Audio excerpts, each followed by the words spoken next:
Mesdames et messieurs, bienvenue à ce nouveau numéro de votre magazine Actubé, cette émission centrée sur l'actualité et tous les faits, disons, qui sont liés à l'actualité ici en République démocratique du Congo et même à travers le monde.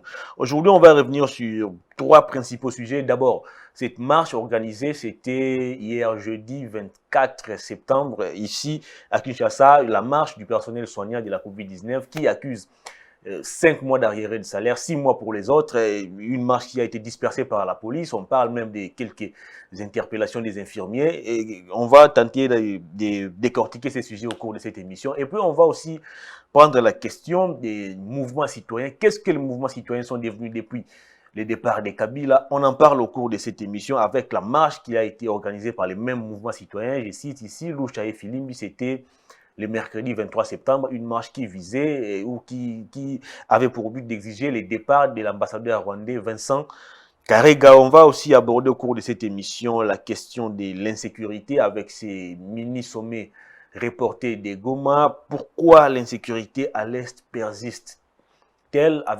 malgré l'arrivée de Félix Tshisekedi? On en parle au cours de cette émission. Et puis on va chuter avec les tribalismes qui montent en puissance. Comment combattre ces phénomènes? On en parle au cours de cette émission avec Héritier Ngashi. J'ai bien prononcé votre nom, j'espère. Oui, en effet, c'est comme ça que vous avez bien fait. C'est Héritier Ngashi.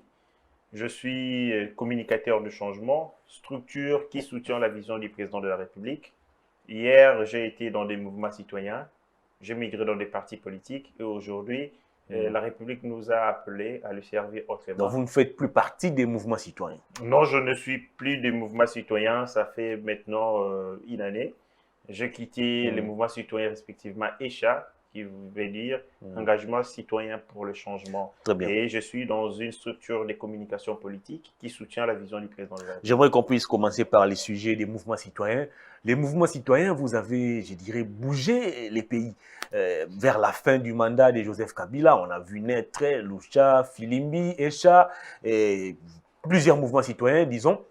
Mais curieusement, depuis que Kabila a quitté le pouvoir, depuis l'avènement de Félix Tshisekedi, les mouvements citoyens apparemment n'ont plus de matière à donner. Raison pour laquelle aujourd'hui vous êtes tenté aussi d'entrer activement dans la politique. En effet, les mouvements citoyens, il faut retenir que ce sont des mouvements sociaux qui sont nés avec des objectifs précis. La plupart de ces mouvements sont des mouvements pro-démocratie.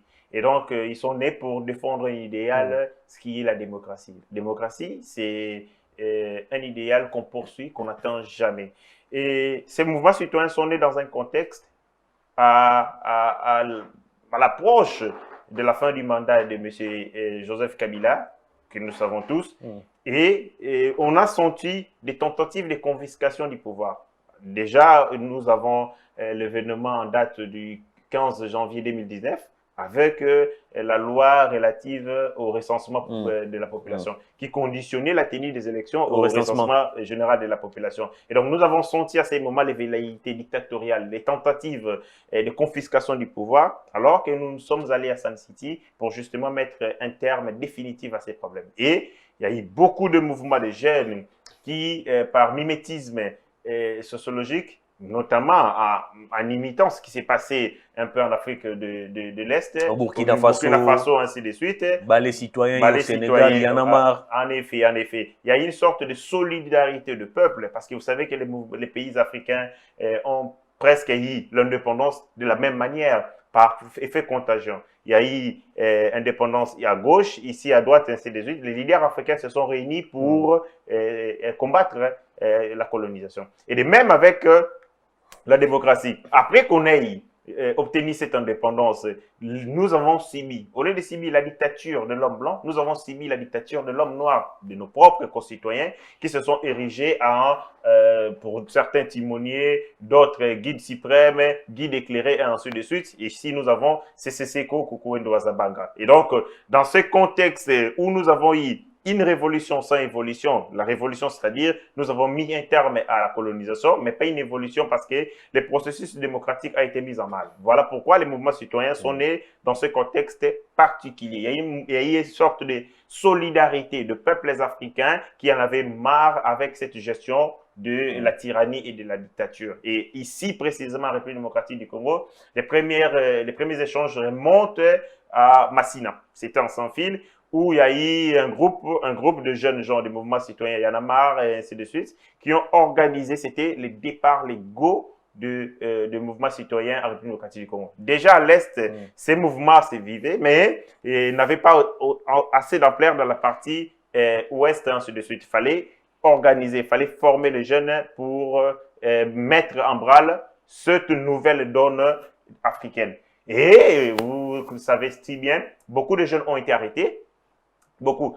Tous les participants, du premier au dernier, qui a pris part à cette manifestation, a été arrêté. Du premier au dernier, je dis bien. Il y a même ceux qui ont été tués. Ceux qui ont été tués, d'autres ont été forcés d'aller en exil parce que les mouvements des Kabila, les régimes des Kabila savaient qu'il y avait une vraie menace. Quand la population pouvait elle-même prendre le devant de la scène, défendre la démocratie, supporter le poids de cette démocratie, et ça fait très mal au régime dictatorial. Voilà pourquoi Kabila a tout fait pour détruire cette langue qui voulait de plus en plus naître. Mais c'était ironie du sort parce que le mouvement s'est enraciné et voilà pourquoi nous avons vu cette montée à puissance, cette prolifération des mouvements citoyens à gauche et à droite. Et nous faisons partie de cette génération qui véritablement est venue pour mettre un terme à cette manière de faire des choses. Très bien. On vous accuse, vous, des mouvements citoyens, même si vous ne faites plus partie de ces mouvements citoyens, d'avoir travaillé en intelligence avec l'opposition de l'époque menée par les feux Étienne Tshisekedi Wamulumba, succédé par Félix Tshisekedi, son fils, qui est aujourd'hui au pouvoir. Vous avez travaillé en intelligence avec l'opposition, raison pour laquelle, aujourd'hui, que Kabila a quitté le pouvoir, vous n'avez plus de la matière, et vous vous êtes tu.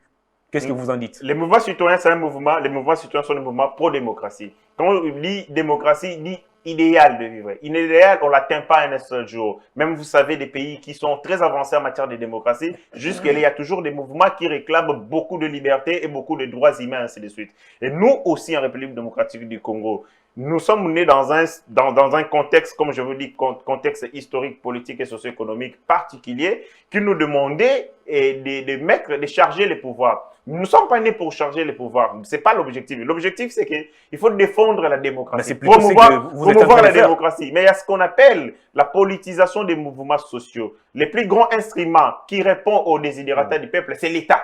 C'est vers l'État, c'est cet État qui est antidémocratique, cet État qui est dictatorial qu'il faut changer pour le rendre un État véritablement social, un État qui répond aux préoccupations profondes de sa population. Voilà pourquoi nous avons tendance, les gens ont tendance que les mouvements citoyens sont du côté de l'opposition. En réalité, leurs revendications, parce qu'ils critiquent l'action gouvernementale, ils critiquent la manière de gérer de la res publica par les autorités, de ces faits, leur position coïncide avec celle de l'opposition. Mais ça ne fait pas des mouvements citoyens des membres à part entière de l'opposition. Justement parce que vos revendications sont beaucoup plus portées vers la politique que vers les sociales. Mais non. Vous savez que les mouvements citoyens, à la base, peuvent avoir... Il y a certains mouvements, je parle de mouvements qui sont, par exemple, qui défendent les libertés, qui défendent les droits des consommateurs, et ainsi de suite. Les mouvements citoyens ici au Congo, pour la plupart, vous défendez des causes politiques. Mais c'est la clé. C'est la raison pour laquelle on vous accuse d'être instrumentalisé par des officines politiques très bien définies. C'est la clé des votes. Pourquoi je l'ai dit? Ce sont la politique qui détermine la vie dans la société. C'est la politique qui décide de ce qui doit se faire dans tous les comportements, dans tous les secteurs de la vie. Et donc, à partir du moment où nous nous attaquons aux décideurs politiques pour que ces derniers changent leur action gouvernementale, notre position coïncide avec celle de l'opposition. Si un mouvement citoyen est né pour applaudir les pouvoirs, à quoi sert ce mouvement? Il n'aura aucune raison d'existence.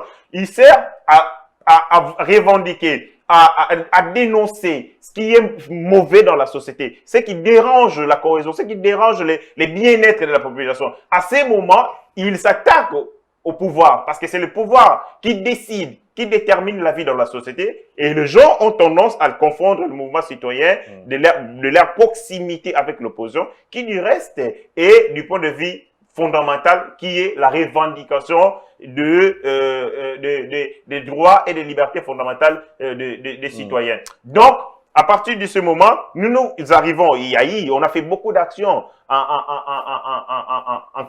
communion avec l'opposition parce que nos revendications coïncidaient avec celles de l'opposition. Mais ça ne fait pas de nous des membres à part entière de l'opposition. On vous accuse aussi d'avoir bénéficié de plusieurs faveurs. Parmi vous, il y a ceux qui ont fait l'Europe, ceux qui ont fait les États-Unis, tout en étant en travaillant plutôt des connivences avec l'opposition. J'ai aussi appris cela. Il y a certains parmi nous qui pouvaient voyager, des gens qui ne travaillaient pas, mais qui pouvaient à tout moment être dans des avions à Bruxelles, à Paris, et ainsi de suite. Mais moi, je pense que ça entre dans le cadre de la solidarité internationale, parce que vous savez que nous ne pouvons plus vivre dans ce monde, dans l'autarcie. Les peuples des autres pays du monde constatent ce qui se passe ici en République démocratique du Congo et se solidarisent à ceux qui se battent au front. Vous savez, mon frère, à travers cette émission, il peut y avoir un Congolais qui se trouve à Boston, un Congolais qui se trouve, par exemple, à Montréal, qui regarde l'intelligence ou la perspicacité de votre serviteur, de leur serviteur. Il s'est dit, moi, je suis loin, je ne peux pas participer au front comme celui qui est sur le pays. Je peux lui envoyer une veste pour que demain, qu'il ait une très belle veste pour prester devant la télé. Vous voyez des mouvements de solidarité comme ça, il y en a partout dans le monde. Il y a ceux qui sont au premier front, qui sont dans les premiers rangs, qui se battent, qui sont exposés au plus haut niveau dans les risques à cause de leur engagement. Ceux qui sont loin, leur manière de participer à ces combats, c'est peut-être de les soutenir à distance. Voilà pourquoi nous avons vu des mouvements de solidarité de nos concitoyens qui sont en Europe, aux États-Unis et puis partout dans le monde. Une dernière question avant de parler de l'actualité. Qu'est-ce qui explique aujourd'hui la timidité dans laquelle les mouvements citoyens sont plongés plutôt, voulais-je dire. Aujourd'hui, Kabila n'est plus au pouvoir. Apparemment, c'était lui qui était votre cible. Maintenant qu'il a quitté le pouvoir, vous n'avez plus rien à revendiquer. À part, dernièrement, vous avez tenté d'organiser une manifestation pour exiger le départ de l'ambassadeur rwandais. Mais sur le terrain, on ne sent plus les mouvements citoyens. Qu'est-ce qui se passe? Il n'y a plus de revendications? Ou vous estimez que Félix Tshisekedi, c'est vraiment un ange, on a combattu avec lui, c'est votre ami de très longue date. C'est ce qui explique peut-être votre silence. Ce silence se justifie par beaucoup de raisons. Vous avez évoqué certaines d'entre elles. Mais la raison fondamentale, c'est la personne même de Félix Tshisekedi. Cette personne a divisé les mouvements citoyens. Parce que la personne de Félix Tshisekedi, elle est issue d'un parti politique qui a combattu à nos côtés 37 ans durant. Les premiers partis politiques de l'opposition, nés dans un contexte particulier, très difficile de la dictature, c'est l'UDPS. Et donc, à partir de ce moment où nous avons un parti politique qui a défendu les valeurs qui sont les nôtres, un parti politique où les gens sont restés dans la constance, où vous avez Étienne Tshisekedi qui est le cathédrale de la résistance. Où certaines personnes sont restées dans la constance. Il y a des gens quand même qui ont traversé. Moi, je parle de l'UDPS, je ne parle pas de au sein de l'UDPS, il y a des gens qui ont traversé. Mais c'est normal, c'est normal. Que fait les pouvoirs? Les pouvoirs dictatoriaux tentent toujours d'affaiblir l'opposition pour en gagner certains d'entre eux. Ça s'est toujours fait. Même pendant la colonisation, il y a ce qu'on appelle les mouvements des immatriculés. Les immatriculés, ce sont des citoyens qui ont émergé, ceux qui faisaient des revendications. Et les pouvoirs dictatoriaux, pour les affaiblir, tenter de les acheter pour les recruter de leur camp. Ça s'est fait toujours dans le régime dictatorial. Mais en parlant de l'UDPS a gardé sa constance de ce qui est de son combat. Et Tshisekedi, fils, qui est le fils biologique du Sphinx, nous sentons qu'il a un poids psychologique. Il a une charge psychologique. Vous savez, quand vous avez un père qui a battu un combat, qui n'est pas arrivé en terme, et il décède, il vous laisse avec des remords dans la tête, il vous reste avec un poids psychologique. Vous vous dites, je dois terminer ce que mon père a commencé. Et à partir de ce moment, nous lui accordons les bénéfices du doute. Hier, vous étiez avec nous, vous avez critiqué l'action de vos prédécesseurs. Aujourd'hui, aux affaires, faites alors ce que nous sommes mis d'accord. C'est à partir de ce moment, beaucoup de mouvements se sont dit, au lieu d'attaquer celui qui était avec nous dans les combats, celui qui connaît ces combats, celui qui a porté les combats de la liberté de ce peuple, le mieux serait de l'accompagner pour qu'il arrive à accomplir, à mettre son agenda politique. D'où certains d'entre nous, par exemple, il y a des amis comme Honoré Voula et autres, avons décidé de quitter ce terrain de l'activisme citoyen pour rejoindre le mouvement politique, pour enfin soutenir l'un parmi nous qui était dans les combats, qui était au front comme nous autres hier. Est-ce qu'aujourd'hui, vous êtes totalement satisfait de la gestion de Félix Tshisekedi et de l'UDPS au pouvoir? Non, pas du tout, pas du tout. Il y a beaucoup à faire. Mais ce qui est plus important, c'est la volonté. Vous savez, sous le régime des Kabila, nous n'avons aucun interlocuteur. On avait quelqu'un qui était amorphe, quelqu'un qui n'écoutait pas, qui avait des oreilles, je ne sais pas, fermées. Mais aujourd'hui, nous sentons que nous avons un interlocuteur valable. Nous revendiquons, il écoute. Je vais vous donner un exemple. Il n'y a pas longtemps, on voulait organiser les 1 an de la passation du pouvoir entre Félix Tshisekedi et Kabila. Et on nous a appris, voulait même produire. on nous a appris, on a monnaie, ainsi de suite. Vous savez si bien. Figurait et on et Joseph Kabila. On a prévu une bagatelle de somme pour l'organisation de cette manifestation. Nous avons dit, mais ça c'est cracher sur le peuple congolais. Dans un pays de morosité économique comme le nôtre, dans un pays où les Congolais sont incapables de manger à leur faim, vous voulez dilapider l'argent du contribuable congolais dans des faits qui n'ont aucune signification. Et vous savez, le président de la République a pris acte de notre revendication et il s'est rétracté. Vous avez marché pour exiger les départs de l'ambassadeur rwandais, on vous a gazé. Vous savez... On a même interpellé certains d'entre vous. Vous savez, les systèmes Kabila, les systèmes de prédation... Qu'est-ce que Kabila a à voir dans les systèmes de prédation? Le ministère de l'Intérieur aujourd'hui est géré par quelqu'un de l'UDPS. Mais vous savez, le ministère de l'Intérieur gère la police. Mais la justement, c'est la police qui vous a gazé. La police a des gens qui jusque-là ont été nommés par Kabila. Vous avez encore ces gens sont sous la responsabilité de quelqu'un de l'UDPS. Vous n'allez quand même pas charger Kabila pour ça. La gestion de la Républica, ce n'est pas une question d'éclatement des doigts, comme vous dites comme ça, et puis les choses s'organisent d'elles-mêmes. Il faut faire des réformes. Il faut mettre des moyens. Ces policiers aujourd'hui qui servent sous les drapeaux dans le régime de Félix Tshisekedi, ce sont des gens qui ne sont pas formés, qui n'ont jamais été épris d'esprit démocratique. Pas de professionnalisme. Depuis que vous êtes au pouvoir, qu'est-ce que vous avez fait de ces policiers? Je constate malheureusement... Parce que ces policiers continuent d'appliquer les mêmes méthodes qu'ils ont fait sous Kabila. Je constate malheureusement que seul au Congo, nous pouvons avoir quelqu'un qui est entré dans l'armée illettré, il en sort illettré. Partout au monde, ça ne se fait pas. Lorsque vous faites une formation logistique, une formation tactique, il faut aussi apprendre aux policiers, aux militaires, à écrire, au civisme, au patriotisme. Malheureusement, nous avons nos services de sécurité qui, jusque-là, n'ont pas encore atteint le niveau de maturité de démocratie nécessaire. Vous savez, quand vous définissez les priorités dans le secteur de la vie, on les voit à partir du budget. Quand je lis les budgets de notre République démocratique du Congo, la part réservée pour l'amélioration des conditions de vie des policiers et des militaires, c'est 0,05%. À partir de ce moment, quel travail, à partir de ce traitement, quels sont les résultats escomptés nous voulons recevoir de ces policiers? Donc, nous devons prioriser les choses de notre pays en fonction de leur importance. Et si je demande au président de la République, bien au Parlement qui est majoritairement entre le FCC, ils sont en session parlementaire, de définir les priorités de l'État en fonction de l'importance. Il faut réformer les secteurs de sécurité et de la défense parce que nous sommes dans un pays où chaque seconde qui passe, un Congolais mort. Très bien. Parlons de l'actualité. Vous évoquez déjà la question de la répression policière. Jeudi 24 septembre, les personnels soignants, ceux qui ont travaillé dans l'équipe multisectorielle de la riposte contre la COVID-19, accusent 5 mois d'arriérés de salaire, 6 mois pour les autres. Ils ont marché pour exiger le paiement de leur salaire, un droit légitime, mais malheureusement, ils ont été gazés parmi eux. Il y a des interpellés, j'ai même vu les policiers en train de battre une femme.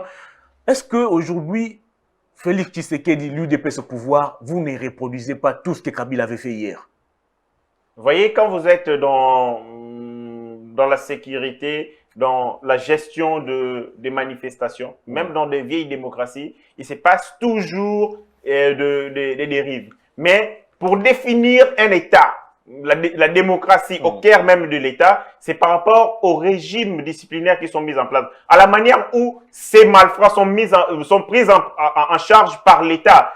Sous le régime de Kabila, nous avions eu des militaires qui tuent ici à Kinshasa et 2 jours après, il est nommé ou il est promis quelque part. Donc, les régimes encouragent l'impunité. Mais à partir de ce moment où nous voyons des hauts fonctionnaires de l'État, des responsables politiques, ainsi de suite, traîner devant la justice, croupir à Makala, on s'est dit que ce régime est en train évitablement de mettre en place sa vision politique, ce qui est de l'état des droits. Je condamne les traitements auxquels ont été victimes nos personnels soignants et nous demandons à la justice de mener des enquêtes sérieuses pour dénicher les responsables de ces atrocités. Des enquêtes qui ne produisent aucun résultat. Oh, mais les enquêtes, vous savez qu'il y a des gens en prison de Makala. Ce sont les enquêtes qui ont déterminé leurs arrestations. Il ne faut pas stigmatiser ou jeter de l'opprobre, les anathèmes sur notre justice. Nous avons eu une justice très faible. Hier, nous sommes entrés de la montée de toutes pièces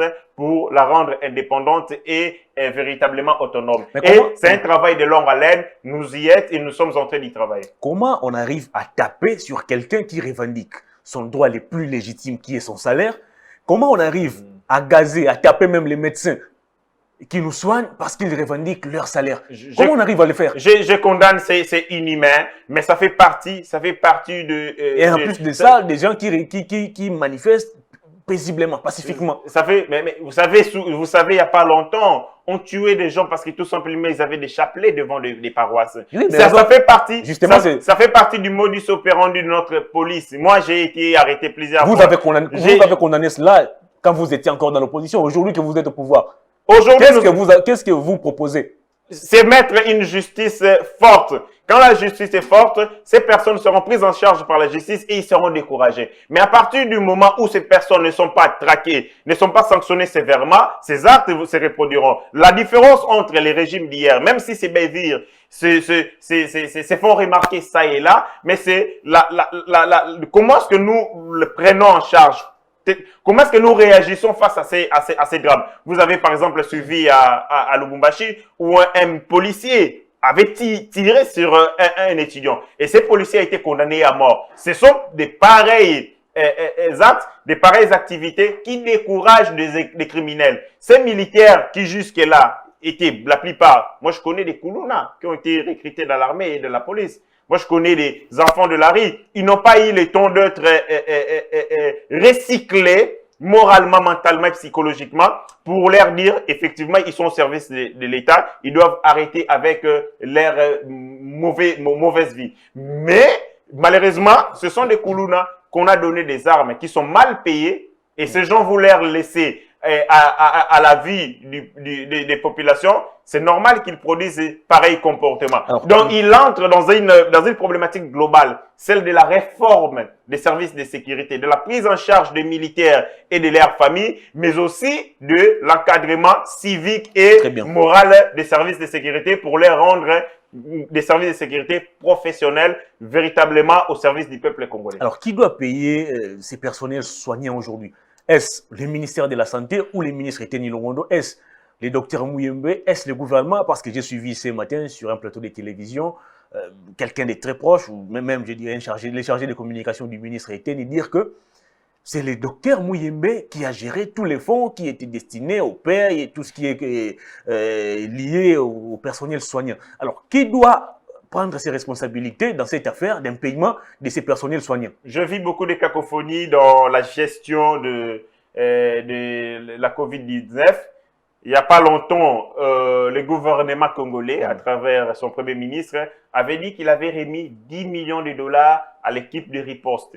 Mais nous avons suivi très rapidement la réaction de l'équipe de riposte. Elle a dit qu'elle a perçu qu'à peu près 3,4 millions. Et Eteni Longondo aussi de son côté dit il a touché. Voilà. Il y a eu, tout se passe, je crois, au niveau de la présidence. Avec le stack-off qui a été mis en place, je ne sais pas. Eteni Longondo, Mouyembe dit, lui ne perçoit que l'argent de la paye des personnels. Et toutes les autres malheureusement, c'est même personnel avec 5 mois d'arriéré. Mais il faut maintenant, le problème, il faut se dire. Doit-on traquer ou interpeller le docteur Mouyembe ou les ministres de la Santé? Les premiers ministres.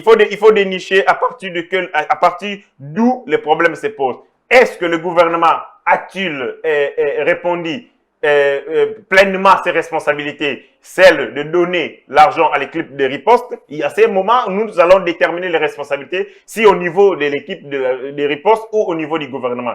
Tout ce que nous demandons, c'est que le pouvoir judiciaire, parce que lorsque la gestion a été opaque, lorsque la gestion a été malicieuse, c'est au pouvoir judiciaire d'établir la responsabilité. Et Teni Longondo, Muyembe, et tout le personnel qui a été mis en contribution dans la gestion de la COVID doit répondre devant la justice pour établir la véracité des faits. Qui a gagné quoi, il en a fait quoi, et l'argent est où, et ainsi de suite. Si on établit la responsabilité, il ne revient pas à nous, ici sur un plateau de télévision, de déterminer la responsabilité des uns aux autres. Mais seulement, je constate que le ministre Teni Longondo, qui dirait c'est un membre de l'IDPS, n'aide pas le président de la République. Parce que si ces genres de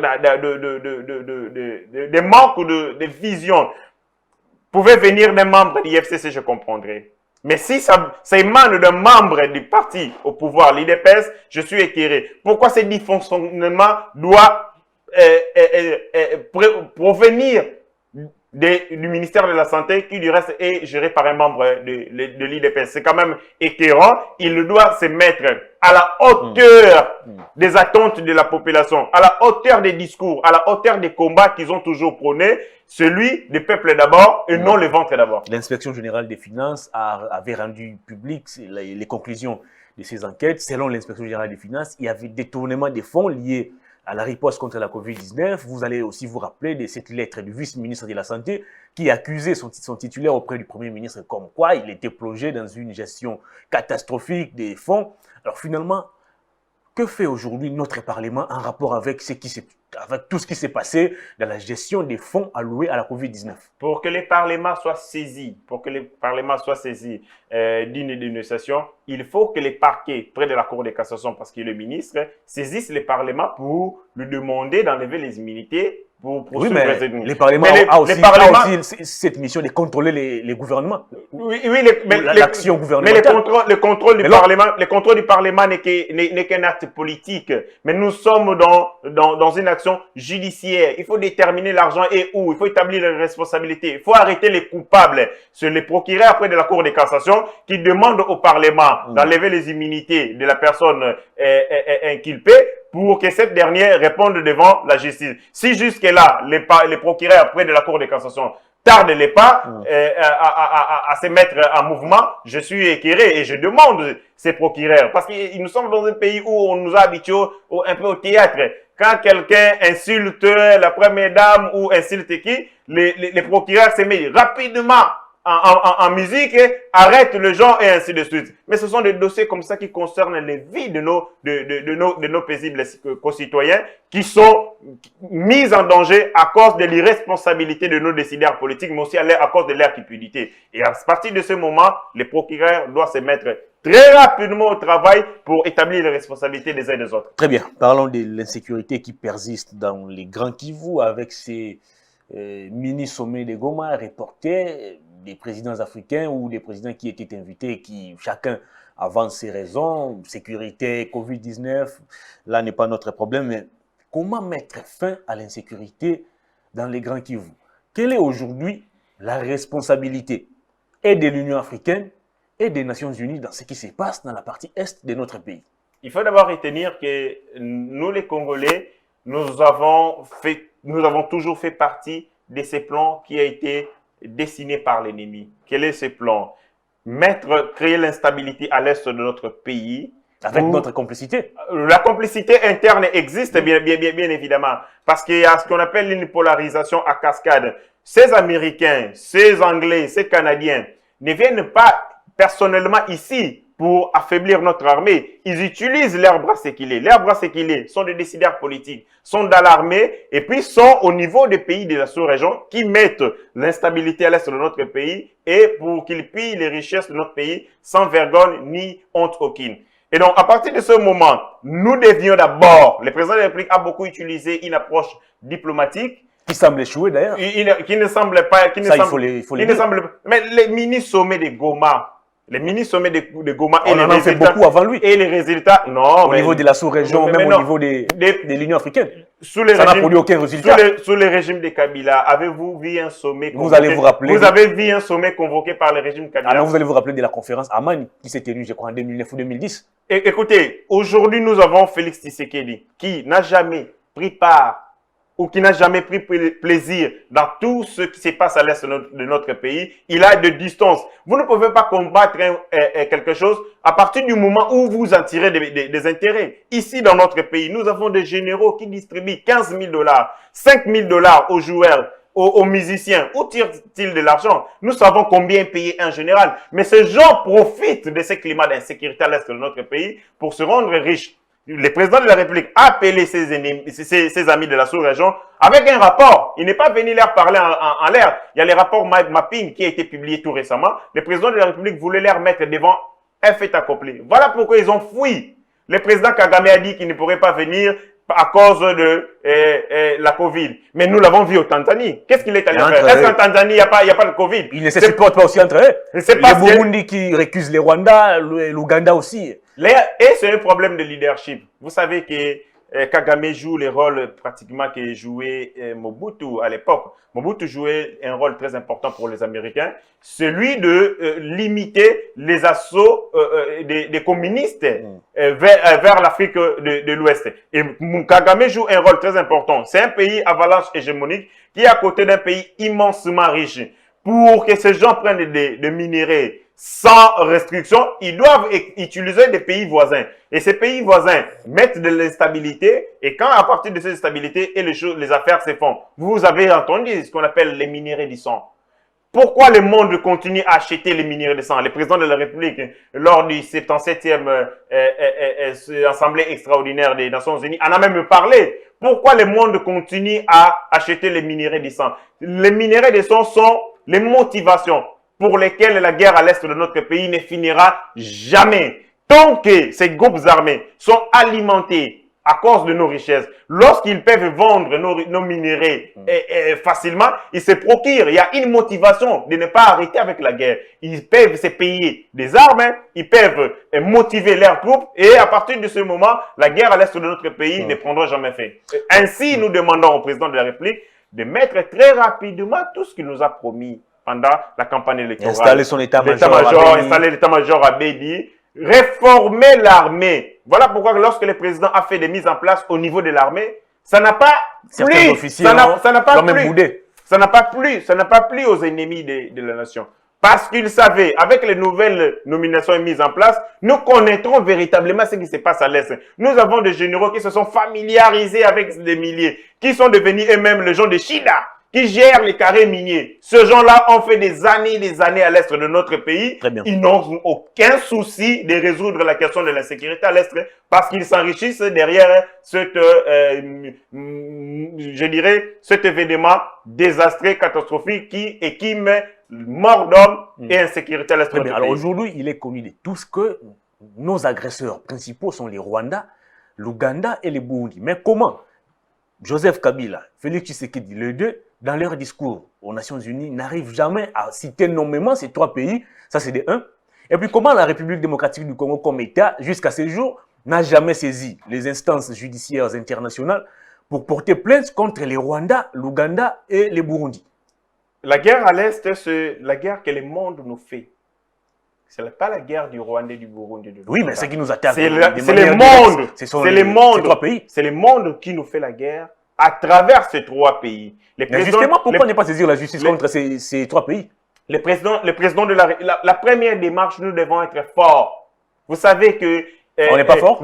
Pas du tout. Jusqu'à là, on n'est pas encore fort. Nous n'avons pas encore le tel niveau nécessaire pour faire face à ces trois pays. Il nous faut en amont une organisation politique nécessaire. Il faut une restructuration de l'armée. Il faut doter nos fils et filles qui se battent qui sont prêts à laisser leur vie à l'est de notre pays, les moyens nécessaires pour dire que je vais me battre, je vais mourir pour les Congos. Mais lorsque ces gens sont démotivés, à partir de ce moment, n'attendons pas un bon résultat. Nous devons nous organiser à l'interne, être forts pour peser. Vous savez que la diplomatie, c'est en fait la politique étrangère d'un pays, c'est la politique extérieure d'un pays. Si du point de vue interne, vous n'êtes pas politiquement fort, il en va de soi qu'à l'extérieur, vous ne valez rien et que vous ne pesez pas suffisamment. D'où nous devons amorcer, nous devons créer la richesse dans notre pays. Nous devons éviter ces problèmes de coulage de recettes où nous avons des gens très riches plus que l'État. Ils ont des milliards, ils ont logé l'argent dans des paradis fiscaux, ils sont des actionnaires dans des entreprises à gauche et à droite.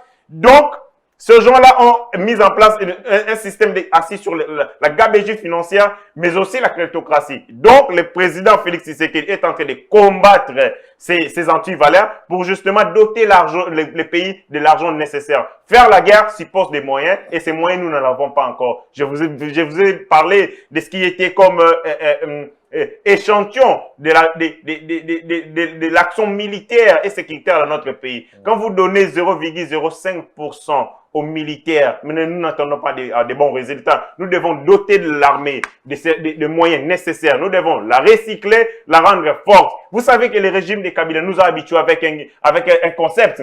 La guerre qu'on nous fait à l'Est, c'est une guerre asymétrique. 10 ans pendant, on a continué à vanter guerre asymétrique, guerre asymétrique. Est-ce que notre forces armées, est-ce que nos services de sécurité ne sont pas arrivés eux aussi à être formés pour s'adapter à cette nouvelle tactique mise en place par l'ennemi? Nous sommes une armée qui continue à pleurnicher dans tous nos communiqués, dans toutes nos déclarations. On nous fait la guerre asymétrique. Comme quoi la guerre asymétrique, c'est une guerre divine que les hommes ne peuvent pas résoudre. Très bien. On va évoluer, on va même chuter pour parler de ce que le FCC tente de distiller au sein de l'opinion.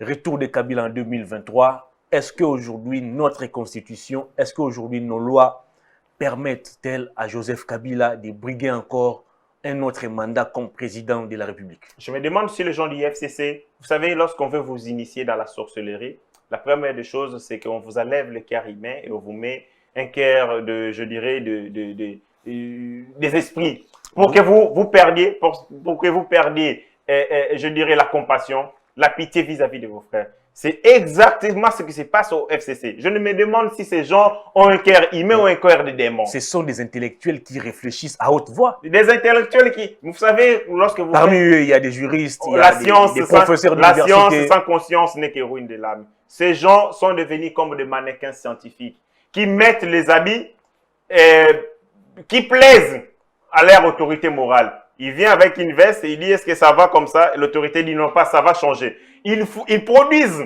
des écrits, ils produisent des documents scientifiques tout simplement pour plaire à un individu. Et quand ces documents scientifiques, quand ces recherches sont assises sur une seule motivation, plaire à un individu, c'est la catastrophe. Est-ce que c'est l'autorité morale qui envoie ses lieutenants parler pour son nom?